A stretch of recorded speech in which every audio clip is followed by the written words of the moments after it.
Man, I hope you and your loved ones and your friends and everybody had a wonderful Thanksgiving.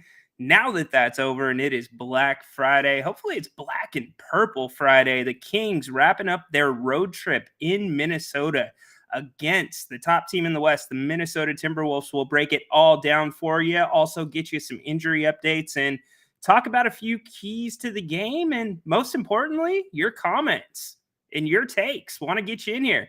I'm Ryan in Sacktown. This is the pregame show on If You Don't Like That. 3, 2, 1, go. Sacramento miscue. Carter, stolen by Williams. And look at this. Oh, you don't like that. You don't like NBA basketball. Fox, goodbye. Oh, if you don't like that, you don't like NBA basketball. The exclamation point from De'Aaron Fox. Oh, if you don't like that, you don't like NBA basketball. Boy, that's an ESPN highlight right there. Whoa. Carlson comes in. How about this? Holy moly, Jim Bob Boley. That is a major league smush. Speaking of holy moly Jim Bob Boley, he will be here at halftime with Grant as normal. And then Grant and I will be back here on If You Don't Like That to wrap things up from Minnesota as the Kings wrap up a 6-game road trip.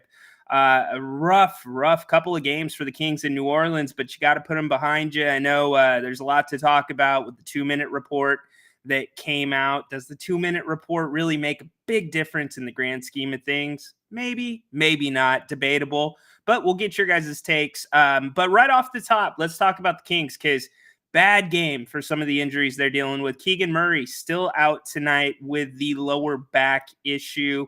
You are also going to be without Alex Lanigan tonight.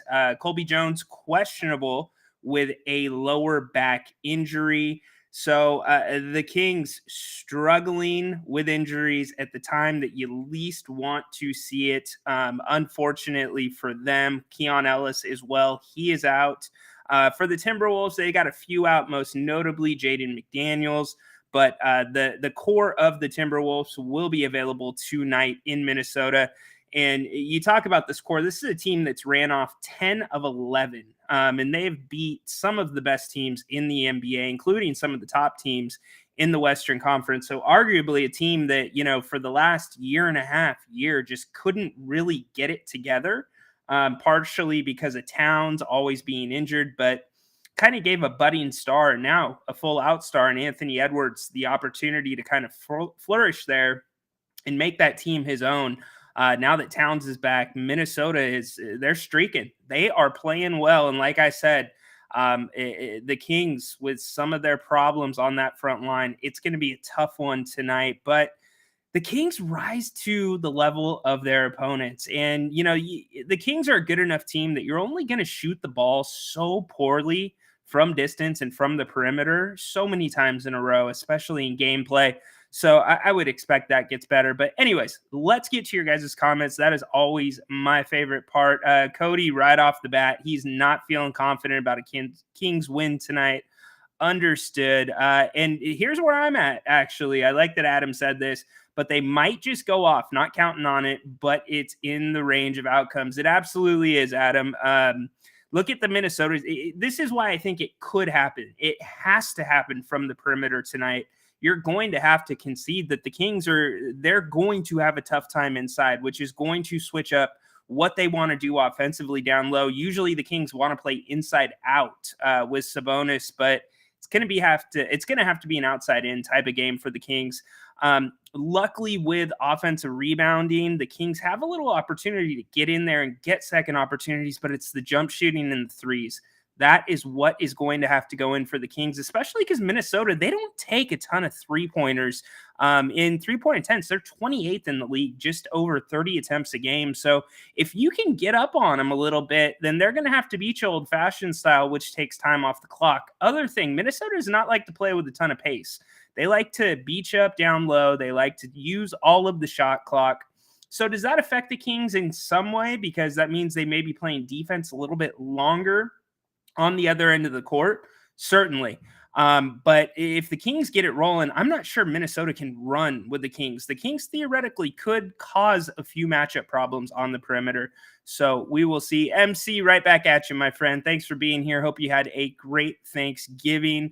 Lolan, let's get you in here. I predict Kings will go to the free throw line more than the Timberwolves and win the game. Wow. Interesting. So I think the bolder prediction there is the first of the two, that they will go to the line more than the Timberwolves. Why? Back it up. What makes you think that? I would love it. I think everybody in here would love that. But maybe if their guards get involved, De'Aaron gets to the rim. De'Aaron didn't look like he's had his legs the last 2 games. So maybe they're back tonight and refreshed. I mean, again, you can only go up, and you think about the way the Kings played over the last 2 games in New Orleans, they still had a chance to win the game in the second game out there in New Orleans. So you got to think a little positively there. The fact that they were still in it with such an ugly first half, and really they turned everything around. So maybe that momentum carries in tonight. Who knows? Edward, he's saying, he's responding to a comment. This is going to be a really tough game. Kings keep launching threes when they need to attack the cup more and draw fouls. Injuries are a problem too. Absolutely. We talked about it so much last year. This was a very healthy team coming into the season. We said, hey, the Kings are not going to be that healthy. And what is it this year? It seems to be fingers, hands, and ankles. That's what everybody is dealing with, that is dealing with something on the Kings roster for the most part. So it is good to have Trey Lyles back. I want to see how he's going to respond coming off of his first game action on that calf. And he is going to be really needed tonight because it's Mike Brown. I'm not sure what you do defensively against Minnesota. You don't really have the personnel to guard them. You don't inside with the front line. I mean, Towns, not so much. I think Towns, because he likes to play outside a lot, he's not going to be as much of a problem if the Kings keep pushing him out and he's not hitting jump shots. But Gobert, that's the one you got to look for. And what you really got to hope doesn't happen is the inside out game and, just the over-the-top lob game, high-low between Towns and Gobert. That would be a huge problem as well for the Kings. But conversely, you could argue there's some matchup issues for Minnesota. I mean, Towns, he's not strong enough to guard Sabonis. And you look at Gobert's taller, but Sabonis is more athletic, and I think he's more powerful than Gobert. So what you have to worry about is when Sabonis gets really crafty down low, right? And he's going through a couple of moves. He's using his pivot foot. You have to remember, if you do get that little margin where you have Gobert beat, he can catch up really quick with his length and block it from behind. So little things like that, which Sabonis, he is used to that, playing down low. Let's see. Let's get Carfin. Hi, everybody. Would 3-3 road trip be successful? Yeah, it's 500. Jerry Reynolds has said, that if you go 500 on the road, you're a pretty darn good team. But the question is, of those 3 losses, probably 3, the Mavs game, because they were on a tough back-to-back, does it make it a little easier than it would have normally been? Probably. But the 2 New Orleans games and the Minnesota game, definitely the most difficult of the games on this road trip. But it's the effort for the Kings. We all know when the Kings lose because they got beat, and we all know when the Kings lose because it looks like the Kings beat themselves. And arguably the last 2 games in New Orleans, there was a lot of that. Now, that 3-point fest in the third quarter of the first game in New Orleans, what are you going to do about that? And also that first game in New Orleans, Kings playing their first back-to-back of the season. Would it be a successful road trip? Probably it would. But it's one of those things that, how do you say it's successful when you have a bad feeling, especially if the Kings lose badly tonight, which I don't think is going to happen. Let's see. Not the best, getting a response there. Sea-Dog getting in with the action, saying Timberwolves are always a difficult matchup for the Kings. They are. The Timberwolves have won 2 of the 3 last meetings between the Kings, but some of those were without Towns. You have to take that into account. But I think you can get Towns a little 3-point happy if you want to. You can force him that way. Do you throw a little zone defense in there if you're Mike Brown? I mean, considering the Timberwolves, again, 28th in attempts from beyond the arc, do you throw some zone in there? Make them beat you from the perimeter. But if you do that, then you really got to make sure that you are rebounding, because the one thing that you are extremely susceptible to is offensive rebounds, giving them up when you are playing a zone defense, especially with a team with length like this. But then you look at Anthony Edwards, guy can fill it up again. So you got to make sure if you do go into some type of zone, you make sure they are not beating you towards the middle. You got to cover that middle area and don't let the perimeter get to gaps. But Connor's right. There's tough matchups here. But conversely, I will contend there are tough matchups for Minnesota with the Kings as well. So, and the other thing too, why not try to make Minnesota play your game if you're the Kings? And when I say play your game, high pace, pick up Minnesota full court if you want to. I mean, when you bring your backup guards in, your Davion Mitchells, let them go full court and let them use their 4 or 5 fouls, whatever they get in that first 10, 12-minute stretch. Because that's the only way you're going to win this game. I mean, you're going to have to take risks, and I think this is one of those games that is exactly right for that. Take a few risks. So, Adam, what's up, my man?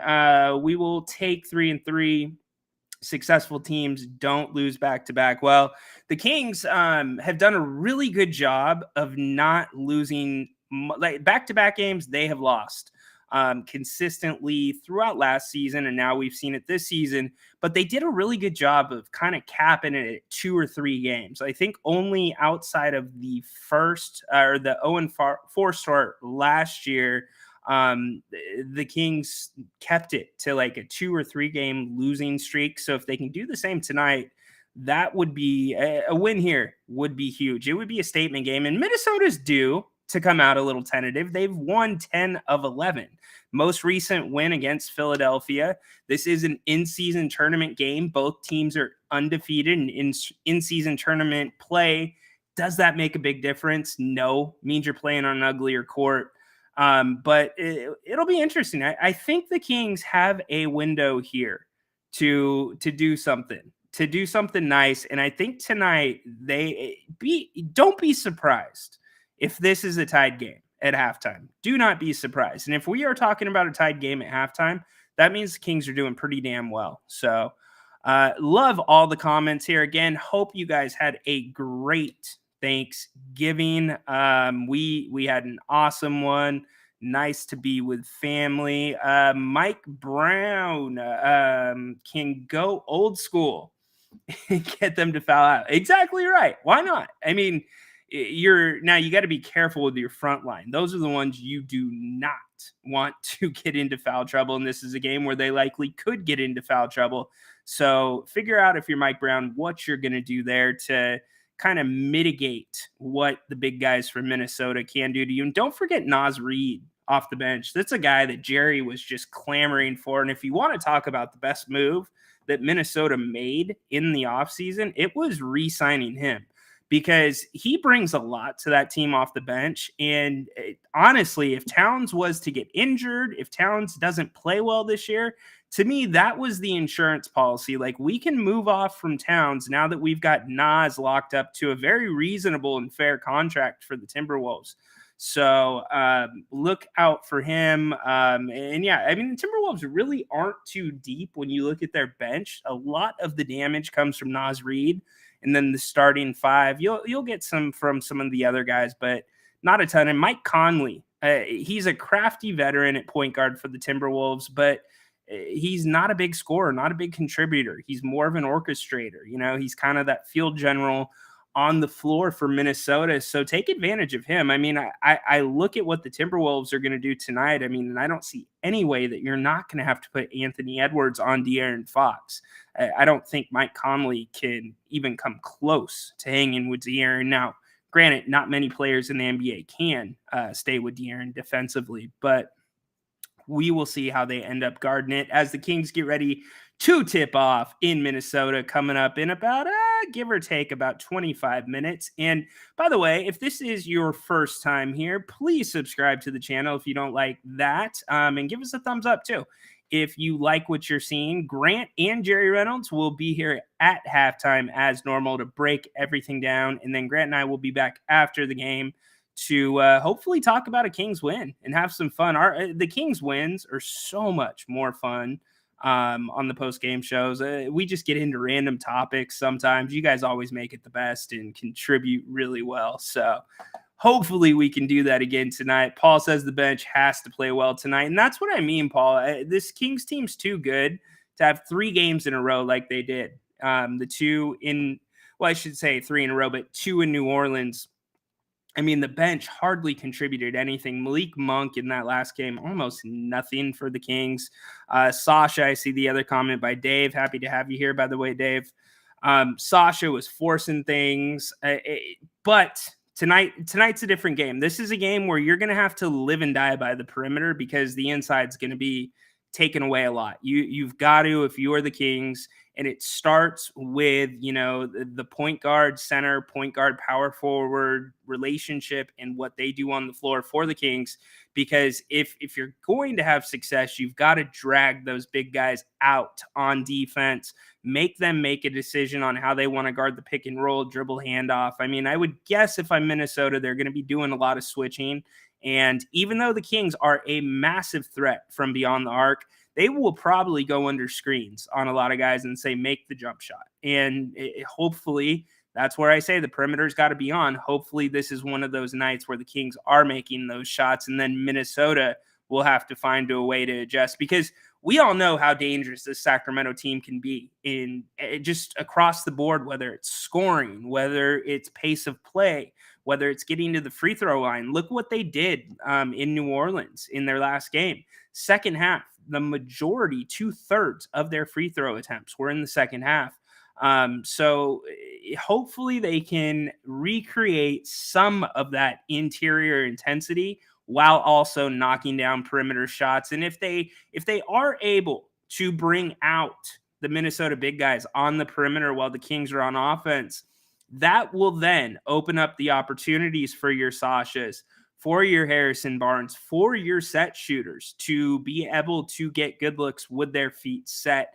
Those are the ones those guys typically knock down. Your Trey Lyles, get him with a couple of set shots. And Trey played much better in the second half in New Orleans last game. So we will see as we get closer to tip-off in Minnesota. The 2-minute report. So last game, they did say a couple calls were incorrect in the last 2 minutes. Doesn't make a big difference. I know one of them led to the Brandon Ingram dunk, which then put New Orleans up, I believe, 4 points.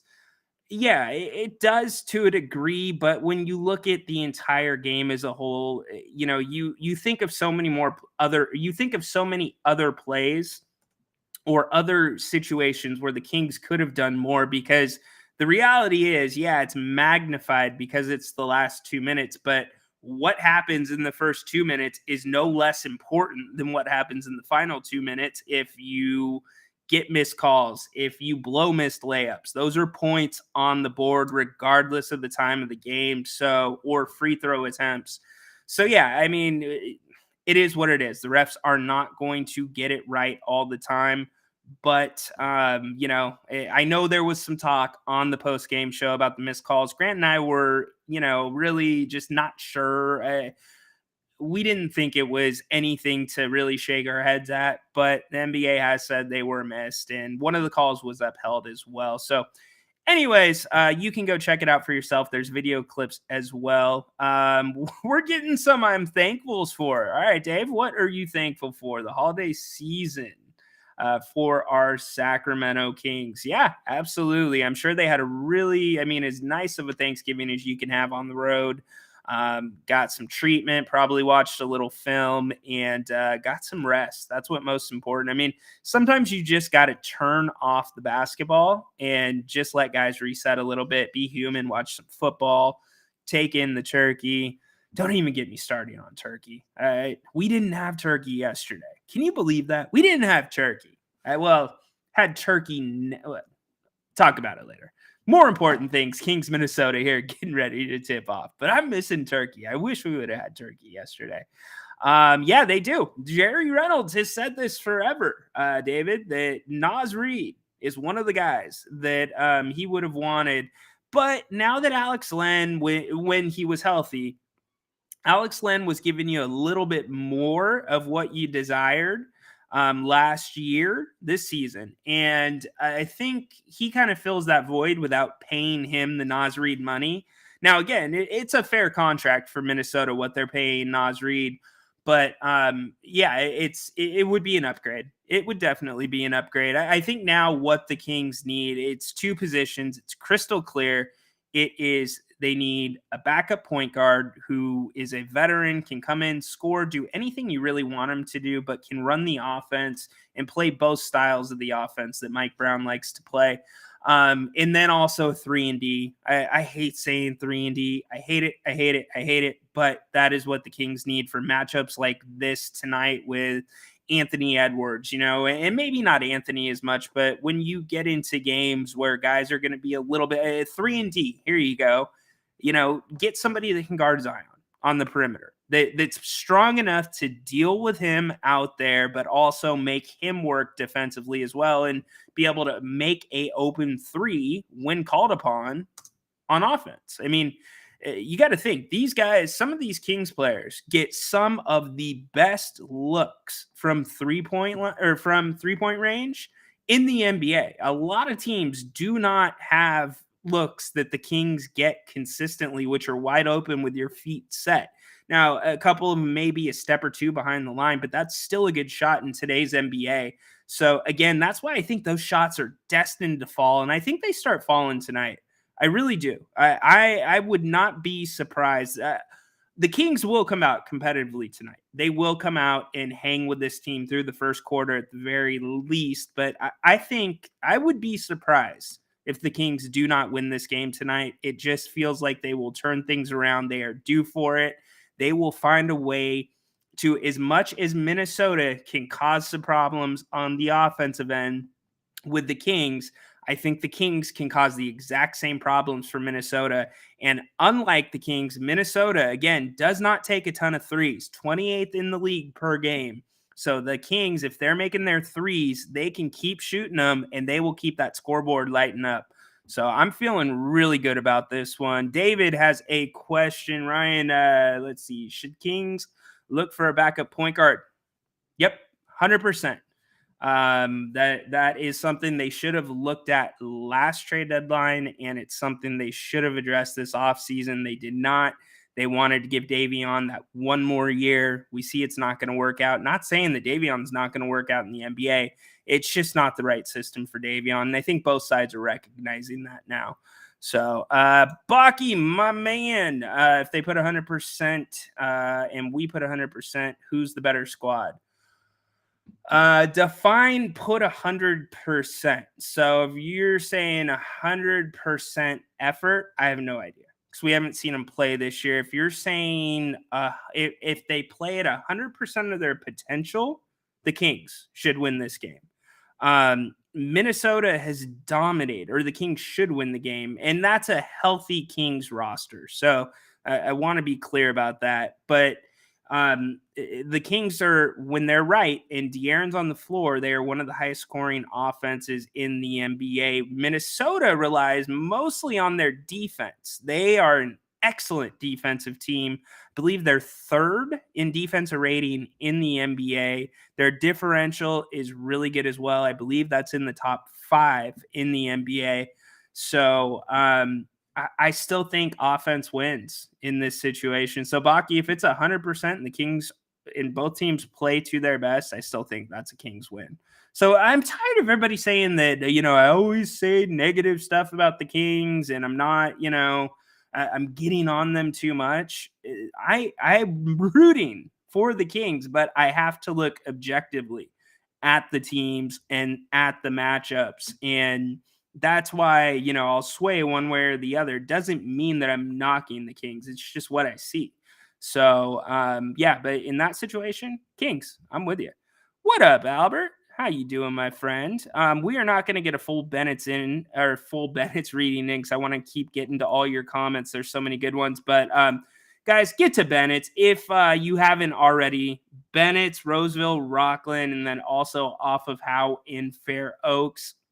They are our favorite restaurant in town and a proud sponsor of the show. They've got some great specials this weekend. They're going to have prime rib and also brunch. Go check out the brunch. We'll talk more about Bennett's on the halftime and post-game shows. But Brian Bennett, great guy, great staff, great everything at Bennett. So go check them out. I don't need to put the logo up right now. You guys already know. You guys go there all the time, and we can't thank you enough for doing that. Let's see. So I'm missing this one. Oh, hello from Mongolia. Love it. So I'm going to be starting. So I'm keeping track of every country that checks in because I'm going to be starting a new segment for Grant on the post-game show. I don't think Grant's watching right now. But it's going to have to do with his catchphrases, and it's going to have to do with the different countries that check in. So when the Kings win, we'll start having a little bit of fun. So I'm going to mark Mongolia down. So appreciate you checking in from Mongolia. Even if we hit shots, it'll be a tough game. They're 11-3. Okay, but it's early. Okay, it is early, number one. And honestly, if I'm the Kings, I would rather catch a team that's won 10 of 11 than catch a team that's won 1 of 10. Think about it. Those are the teams that are struggling are usually the teams that show up to play against the Kings, whether they're good teams or bad teams. And the Kings can be that get right game. The teams that are playing really well, the Kings usually rise to that occasion. Now, granted, the injury situation is difficult right now for the Kings. You know, I mean, Kevin Herter, Chris Duarte, is that a starting lineup? Is that really your small forward shooting guard, which the two could basically mix because both of them are kind of playing out of position at that point. And then De'Aaron Fox. Outside of De'Aaron, that's a really weird backcourt start of the front court, I should say, at small forward.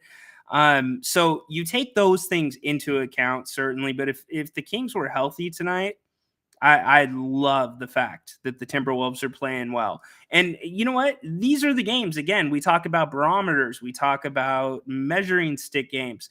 These are them. Let's see where the Kings are at. I mean, if you're buying Kings stock right now, stock is at kind of probably the second lowest of the season because you've got 2 straight losses, both games that De'Aaron played in. You have more injuries, right? You've lost more games in a row earlier in the season without De'Aaron, but stock's at its lowest right now. It's second lowest for the Kings. So I'm buying stock in this team right now. We've seen what they can still do with guys out. I mean, look at it. They went on a 2-game winning streak without De'Aaron. So the fact that they've played so badly for the last 2 games and experienced those injuries, this team's going to be resilient. And some of these guys that don't get a lot of opportunities for a lot of minutes, it's their time to show out and play.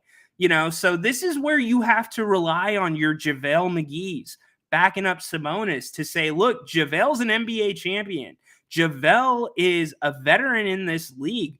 Bring that to guard another veteran. Bring that to the court when you come in to play against Rudy Gobert. That can go a long ways. You know, show this team what you can still do. And then other guys, they're going to get opportunities. Sasha, he's going to have to play minutes so long as he is still playing. He wasn't on the injury report, but you never know. We always get last minute changes. So long as he's still going to get big minutes, you know, those are the guys that are going to try to make the most of their opportunity when the opportunities arise. And they are plentiful tonight for the Kings players that are dressing up. So, let's see. Update on possible Zach trade, Carf. No, I do not. I know Sham said that the Kings will be big players in the trade market and named a couple of names and then followed it up by saying maybe Levine as well, or being interested in Levine. I haven't heard anything past that. Could he make a little bit more of a difference than what we have right now at that position? Absolutely. But my question really becomes at that point, does an upgrade at that position take you over the top to be that team that can make the Western Conference Finals, that can make the NBA Finals? Or do you ride with what you have at that position, knowing that you're going to have lulls, but you can also have some highs as well, where Kevin plays really well, and then instead you upgrade another position on the court that may be more important, that could take you further over that edge? And I'm still kind of that opinion of the second when it comes to Zach LaVine. I think you stick with what you have with Herter, and because he can still play really well on some nights, and he does other things well than score the ball at times. But there's bigger holes on the team to fill with that type of big acquisition.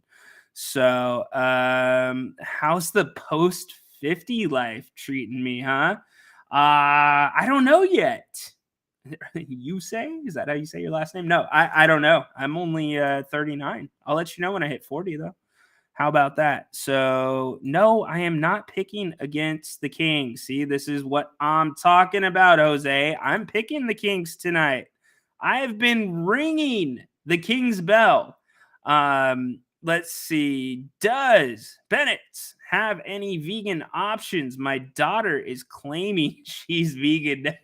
Did she just start claiming that? Sounds like it. I'm sure they do. I'm sure they do. But tell you what, I will check and get back to you. I mean, most restaurants do have them these days. And even if it's not a direct vegan menu, knowing Brian and his team and how thoughtful they are about making sure that all diners are covered, I bet there's options on the menu for her. But good question. I will check that out. I know. See, now I'm with you here. Kids can't even enjoy a nice steak dinner. I know. Yes, you are right. Depth can overcome lulls. Yes, it can, Paul.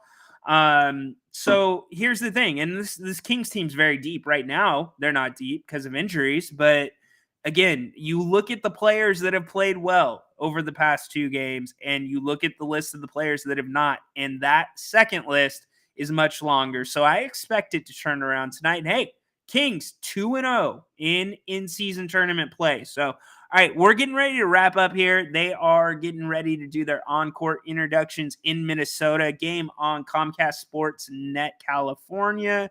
Go check that out. I appreciate all of you being here for the pregame show. Do not forget to please give us a thumbs up and also subscribe to the channel if you haven't already. And come back at halftime. Grant will be here, and the one and only Jerry Reynolds will be back with us on the show for the halftime show. So we're looking forward to that. And then Grant and I wrap up the action after the game tonight. Craig, what'd you say, Craig? We don't use our depth. How do the Kings not use their depth, Craig? Craig, we'll talk more about that. I'm interested to see how you think the Kings aren't using their depth when Mike Brown plays. Are you not happy with the amount of minutes certain guys are playing? Mike Brown plays 10 guys on most nights. So I'm not sure what that means. Craig, they're not ready, dude. You want Sasha to get more minutes? I mean, Sasha's probably, out of the rookies, the one that would get more minutes. Are you talking about Colby Jones, who's on the injury report right now? Colby's not. No, he's not ready either. Colby was in Stockton, and he had to be recalled because of injuries. No, you're telling me Colby Jones? You rather have him on the floor than Harrison Barnes? No, I'm not seeing you, man. Well, dude, again, I'm picking on you here. I'm picking on you, Craig. But yeah, no, dude, that's rookies, man. Like, you can't expect every rookie to come into the NBA and hit right away. They need time to get acquiesce, get acquainted with the NBA game, and they have to be successful. And even if a rookie has a successful night, that doesn't mean the next night's going to be the same. Usually it's the opposite.